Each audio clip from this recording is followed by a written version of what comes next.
Balotelli ola bilər yəni.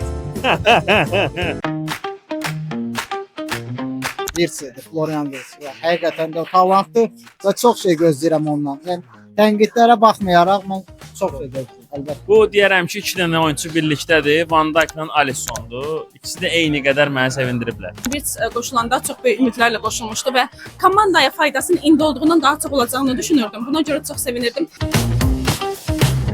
Bu İshakdır. Çünki onun gəlməyini istəmirdim. Mən bir şey inanıram ki, həyatda bir iş alınmırsa, deməli o işi alındırmamaq lazımdır. Ona görə də onlar çox mübarizə apardılar. Axırda gördük ki, ehtiyac yox idi İshaka.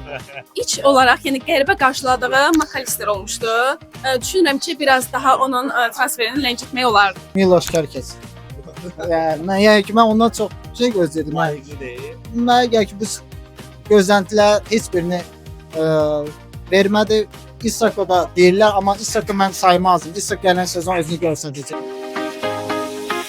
Balotelli deyə bilərəm. Yəni ki, o Andy Carroll deyə nəyə gəlmişdi. Yəni ki, var idi. Çoxdur. Siyahıda var oyunu. Buna əslində biraz təzadlı cavabım olacaq. Məsələn, Coutinho deyərdim.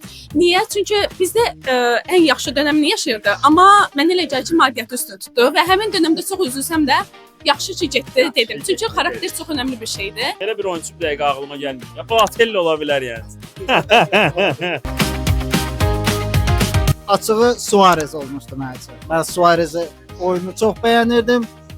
Suarez'i də başa düşdüm getməyinə. Məsələn, Coutinho kimi olmadı da. Suarez'in öz belə deyə də çempion Liverpool olsaydı mənə gəl davam edəcəkdi. Coutinho amma saxsı bizi. Bu indi olacaq. Salahın ayrılmağına ən çox məyus oluram. Çünki Salah bizə görmədiyimiz günləri yaşadı. Mənə elə gəlir ki, tək mənim üçün yox, bütün dünya futbolu üçün ani bir ayrılıq oldu, ani bir itki oldu.